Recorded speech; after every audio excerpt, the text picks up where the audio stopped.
சந்திராஷ்டமம் கும்பராசியில் பிறந்தவர்களுக்கு இந்த சந்திராஷ்டமம் நாள்ல என்ன நடக்கும்னா மாதத்துல ஒரு முறை சந்திராஷ்டமம் வரும்.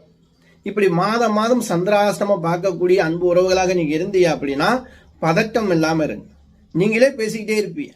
எப்படி என்ன பேசுறன்னு உங்களுக்கே தெரியாது. மன சஞ்சலம், மன பதட்டம், மன தைரிய குறைவு ஏற்படும். இதால தலைவலி, இந்த கழுத்து வலி எல்லாம் வர்றதுக்கு வாய்ப்பு இருக்கு. அதனால அதிகமா யோசிக்காம குழம்பாம நீயோ இன்னைக்கு சந்திராஷ்டமமே எது செஞ்சாலும் தப்பு அப்படின்னா தப்பாவே நடக்கும். நீங்க அதை நினைக்காம இருக்கிறது நல்லது. உங்களுடைய தானம் என்ன அப்படின்னா அதே போல எள்ளு உருண்டை தான். எள்ளு உருண்டை எள்ளால் செய்யப்பட்ட உணவுகள் ஏதாவது தானம் கொடுக்கலாம். இல்ல எள்ளு உருண்டை முட்டாய் வாங்கி அன்னைக்கு சாப்பிடுங்க.